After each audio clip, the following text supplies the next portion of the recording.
Hey guys, so here is the PVC grip unit. You can get a grip, I guess, online if you want, but this one only cost me a couple bucks and it works like a charm.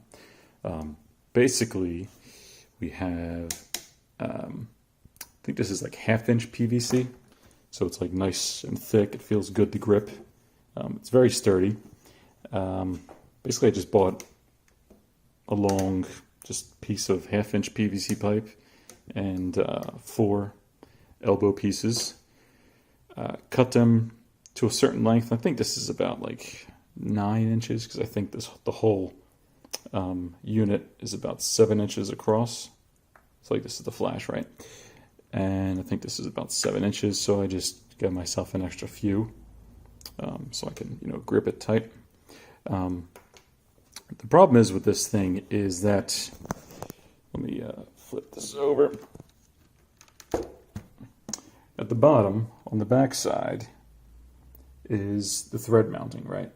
So there's a single bolt that goes in the bottom of the flash and nowhere else. And this thing is actually pretty heavy. It's like 5 pounds, the whole thing. It's fine with 2 hands, but you can see up here, let me remount this, I guess like this will be fine. 1 second. Right here is where I drilled a screw through this end on the top. Tighten the bolt up here, and I have another little bolt right there. And this kind of this piece of metal here, I think, is for smoke detectors, to mount a smoke detector, I think, on a ceiling or something. But I found that the rail part of it right here is great to mount and adjust the height of it, so I can then take this rail that's on the flash and put a screw through there. So it's connected firmly here, up through here. So it's now the flash is mounted and tightly secured at the top. You could put another one right here, maybe. I'm not sure if there'd be enough room for that, though, based on just the space you got to get in there with a screw and your fingers. It's kind of tight right here as is, right? So that is basically the unit. You definitely want to glue it, right? So once you have the pieces together for the PVC, use some PVC glue and some primer to make sure this thing doesn't fall apart when you're holding it above the ground.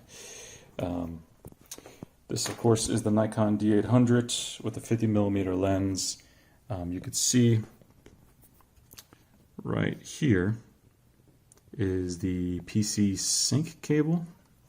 Yep, that I have going up, and I just wind it around the PVC pipe and into the side right here.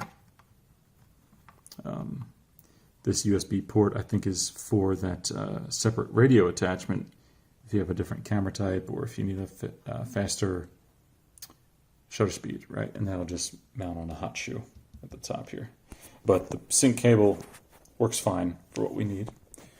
And then this is really awkward to hold if you're holding it like this, because there's just such limited space, and this little spinner right here is where you change the f-stop, so it's kind of awkward. You can adjust the forward position of the camera by the rail there, which that comes with the flash, but it's just really strange and awkward to hold the camera like this, and that's why I built the whole unit. And so I have a simple shutter release to just make it easier, so that when I'm holding this thing, I'm just holding like this, and I have my thumb on the shutter, as you can see in the previous videos, and it makes everything really easy. If you don't have a grip like this, if you think that shooting with just the camera and the flash is going to be comfortable, man, Godspeed, because that is tough. It feels like it's going to fall out of my hands, and you don't want this thing crashing to the ground. So I encourage you to build a simple little PVC thing like that. It's only going to cost a couple bucks, and yeah, that's that.